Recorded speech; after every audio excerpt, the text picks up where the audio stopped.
Hey everyone, this is Chef Steve and welcome to Steve Cooks Stuff. Today I'm really excited to be sharing a couple of my favorite brunch type recipes with you. I'm a big brunch guy. I'm always doing all kinds of Benedicts and frittatas and everything else, so I thought I'll share a few of these with you. Today we're going to be doing a breakfast vegetable frittata. We'll throw a little bacon in there, and then we're also going to do a cold corn salad that'll start out seared in the pan and end up in the fridge. And at the end of the day, when they're all paired together, it's just a delicious, delicious meal.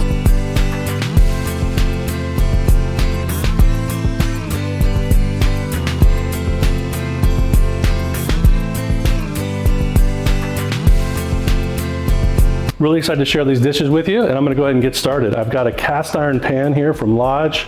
It's been warming slowly for the past 15-20 minutes, so I've put my hand here. I can tell it's ready to go. This dish we're going to start with is the cold corn salad. I'm going to do it first because I want to get it, cool it, and get it in the fridge so that when we do the frittata, everything will be kind of ready to go together. So this pan is hot. I'm gonna put everything together really fast, and this dish comes together. If you do all your prep work, you'll see how fast this thing comes together, and it's just really wonderful thing to enjoy. So to start, I've got some olive oil. I'm gonna put maybe a tablespoon in there. It's already starting to smoke, so that means we're ready to go. This is some fresh corn that we shucked earlier. You can use frozen corn, fresh corn, whatever you want for this type of dish because it cooks so fast and so hot. You can see it's just searing right away. And either way, you're gonna be good to go with the decision you make for what type of corn. We're gonna throw the corn in. I've got some shallots sliced up there. And then immediately what we wanna do is start stirring, getting everything mixed. The idea here is we're gonna blister this corn and all the vegetables that are in here. So that's why we're working with a really high heat today, because this whole thing we wanna be like out of this pan in the next couple of minutes. So you'll see like some of this corn is already starting to get char marks. This is exactly what I'm looking for. Wanna make sure this onion hits some of the bottom of the pan as well. Okay, now at this point I'm gonna add 1 tablespoon of butter. Get that starting to melt in there. And you never really want to go too long without stirring, because this corn on this pan will just, turn black on you really fast and burn up on you. Okay, so we've got some shallots. I'm going to add a little bit of yellow onion just to offset the shallots. Maybe a tablespoon or so. Fill that in. Okay, and now at this point I want to start adding some cherry tomatoes. These go in after the corn. We want them to get just enough heat to start the blister, but not get too mushy. So we're gonna add those in. I'm gonna continue to bring the pan heat up. So now I'm on high, I'm on full high. I'm gonna keep stirring. Perfect. I think it's a good time for garlic. We're gonna go have got some chopped garlic here. I'm gonna add a little bit of that in there. Yeah, maybe a teaspoon fresh chopped garlic. Put it in now. It has enough time to cook to get some of that pungent flavor out and actually develop, or the pungent smell out, but develop some of that garlicky flavor in there. Oh yeah. It's already starting to work on my nose here. All right, now I've got some fresh thyme. I'm gonna put maybe just a pinch, a heavy pinch and a half of thyme. And I've got some fresh cilantro. I'm gonna add that in there as well. All right, we're looking good. Butter's melted, everything is searing. Move these out of the way. Okay, now we need to bring in a little bit more flavor. So I like a little bit of spice to this, not a lot, but this is a chili powder, so we're gonna add a teaspoon and a half of chili powder. I'm gonna go about a teaspoon and a half of cumin.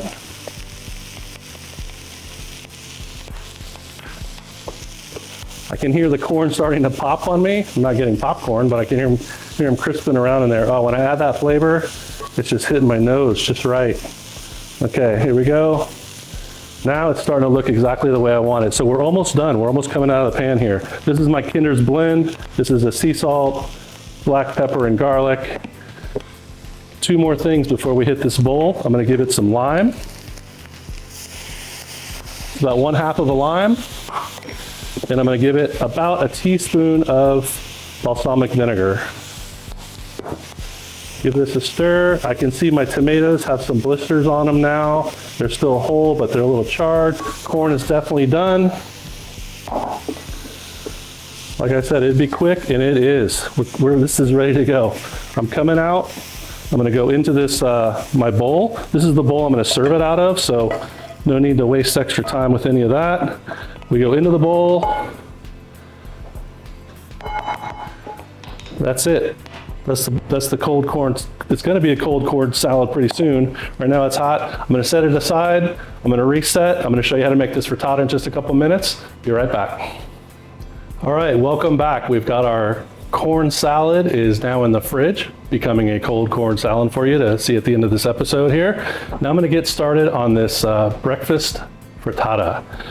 I would call it a veggie frittata, except, we gotta throw some bacon in there, right? Just to have some bacon in there, because of bacon. So what I like to do is just take a couple pieces and just give them a rough cut. I don't worry about separating them. I just put them, about 3/4 inch to an inch size pieces, and throw them right in this cast iron pan that I've already got going.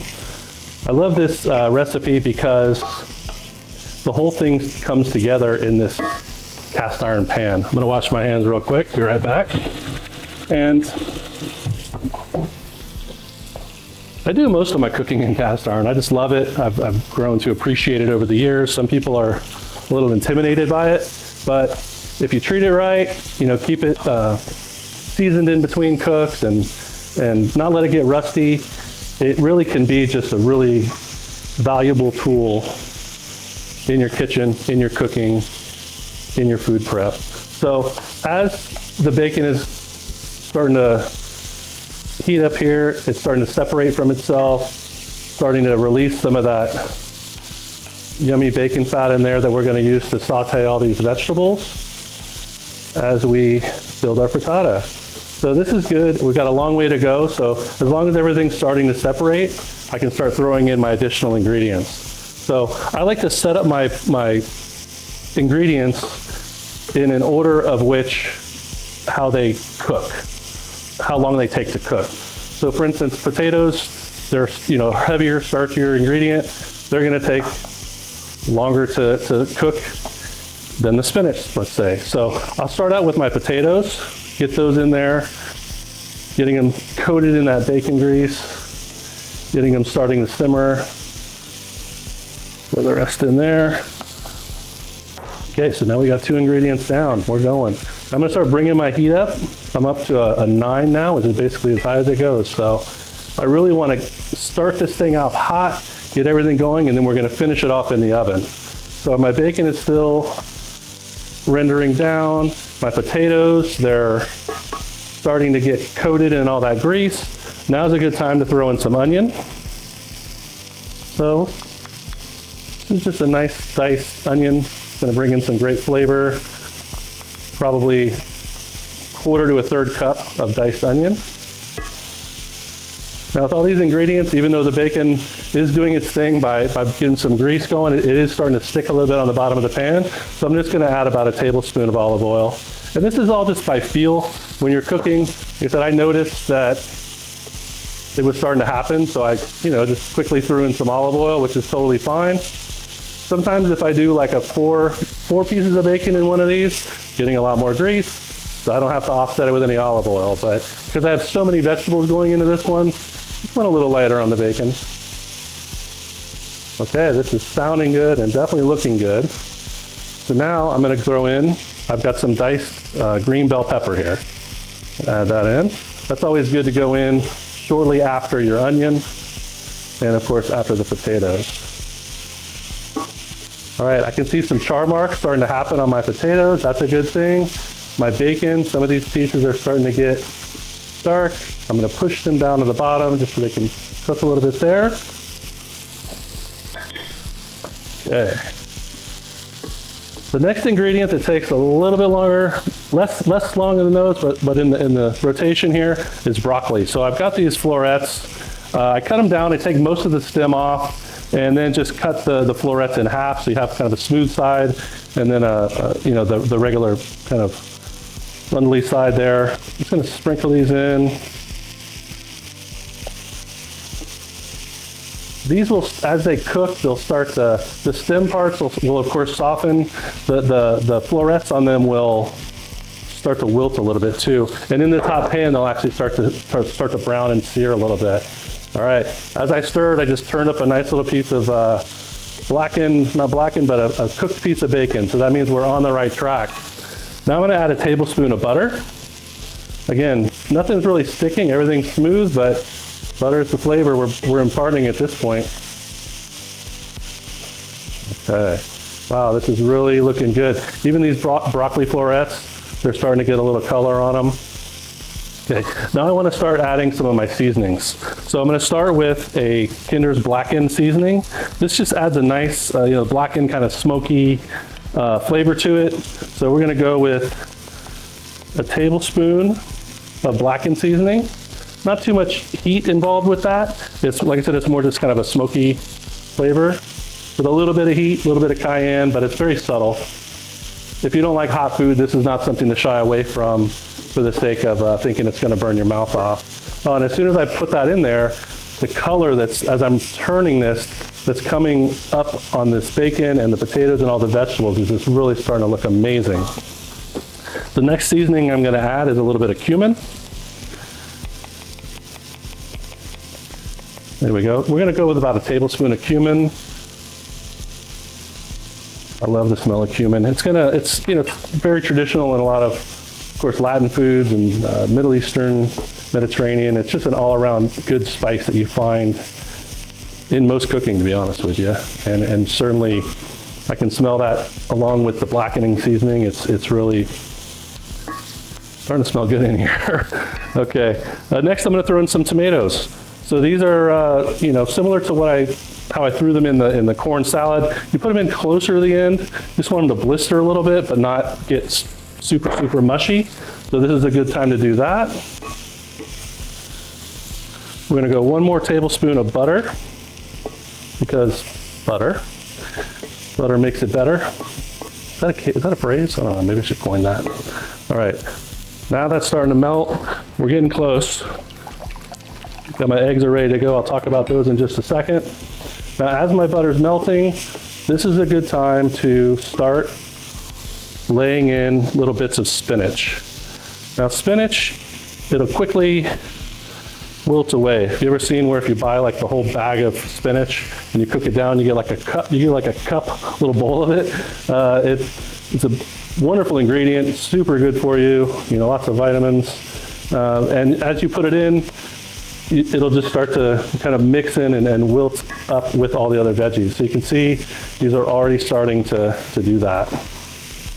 All right, let me bring my heat down a little bit. We're getting a little scorchy here, a little smoky. All right, a little bit more spinach.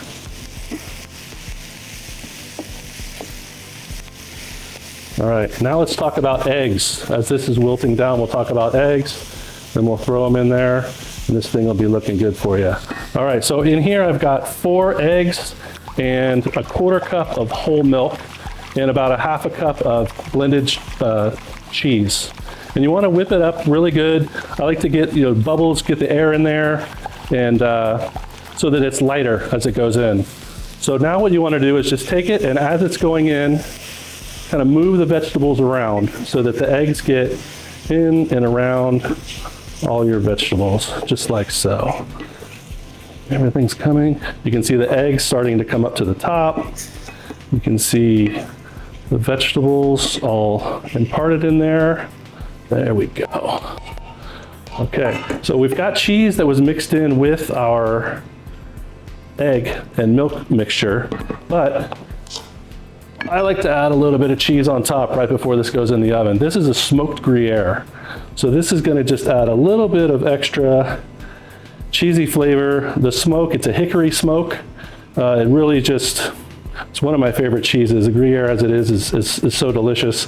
This is just gonna add a nice little bit. to it. I'm gonna go, I've got some shredded cheese here. I wanna kind of cover this up. So I've got more of this 4 cheese blend that was in the egg mix. I'm gonna kind of just cover up the rest of the top of this. Just like that. All right, and that's it. This is gonna go in the oven at 400 degrees for about 15 minutes. I'll keep an eye on it, and as soon as it's done, I'll pull it out. We'll be right back. All right, welcome back. The frittata is out of the oven. The corn salad is now a cold corn salad, and I'm liking what I'm seeing and definitely what I'm smelling. I'm gonna go ahead and do some plating for you, show you what all this looks like. I pulled the frittata out. First of all, it was in the oven at 400 for right at 15 minutes. When they come out of the oven, they're usually kind of bubbly. You can see the egg mixture has kind of expanded and risen up around all the vegetables, kind of bubbly. I let it sit for about 10 minutes so it could cool. As it cools, it starts to pull away, it shrinks and it starts to pull away from the edges of the pan a little bit, so that hopefully when we start scooping out of here, we're gonna get some nice frittata slices to look at. Before I do that though, I'm gonna put a little bit, just a hint of lemon across the top, give it a little zesty blast there. And then I'm gonna take my spatula and just see how we did.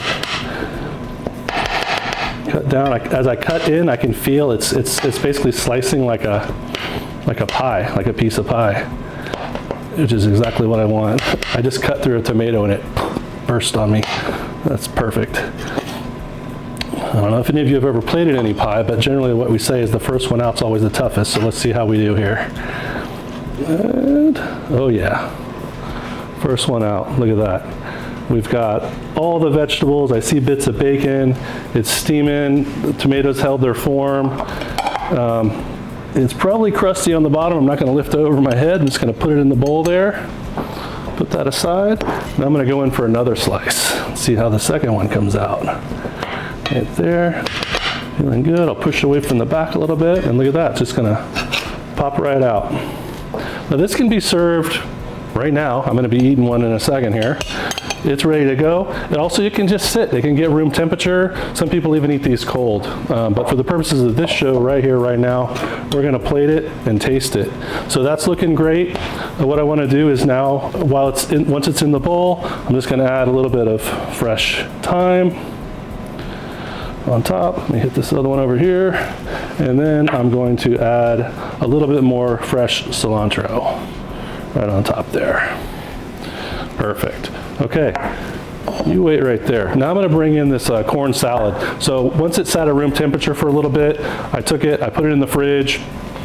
It's cooled off. This is really the kind of dish that you can make. It's ready to go right now, but it's also one of those dishes you can make the night before if you know you're gonna be entertaining, or if you're entertaining and eating it now and you've got some leftovers, it gets better with time. It's one of those. So once it sits and marinates in its own juices and yumminess, it just gets better. But I guarantee it's gonna be good right now. Right before I finish it off, what I wanna do is come in with a little bit of this fine grated Parmesan cheese. Sprinkle that on there. Give it a little stir from the bottom. A lot of times some of those, the juices, remember we had the balsamic vinegar, we had some lime, we had all of that yummy flavor. You stir it from the bottom, bring it all back, get it all stirred around, and then I'm gonna hit it with just a tad bit more Parmesan. And then a little bit of, this is just a mix of herbs, mostly flat leaf parsley, with a little bit of cilantro mixed in there. All right, and that's it. That's our cold corn salad. I'm gonna scoop some out here because this is brunch, and I like to just pile up my brunch all in one plate. So I'm gonna come over here like this, put a little bit of that salad. I'm not gonna leave this one alone. Leave this one all by itself over here. Put a little bit more. Perfect. Where's my fork? I wish you could smell what I smell, but you can see what I'm about to eat here. I always like giving it a little taste. This is the corn salad.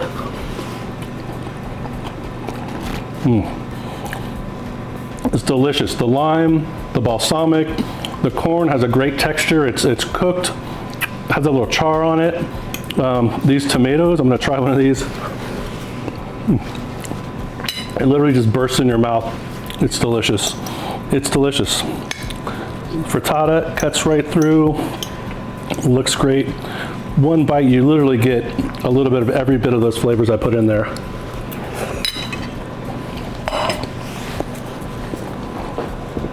Yeah, that's delicious. I hope you enjoyed watching this show. Take what you learned. These are the techniques that I like to teach with almost every type of recipe out there, unless it's a super traditional one. But certainly ones like this, you can feel free to have fun, put your own spin on them. As I'm talking, I actually just got hit a little bit of that blackened seasoning that I put in from Kinder's. Man, this is good stuff. So I hope you enjoyed watching the show today. I hope that you're inspired to try these dishes. If you're familiar with some of these dishes, try them again, put your own spin on them, like I said, and just enjoy yourself. That's what cooking is all about. It's enjoying yourself, feeding your friends and family, and just having a good time with the food that we can make. You can, as always, you can get these recipes on my website, which is www.stevecookstuff.com, and there's a cookbook in the works, so stay tuned for that. That'll be out soon, where all these recipes will be as well. Thanks again, and we'll see you soon.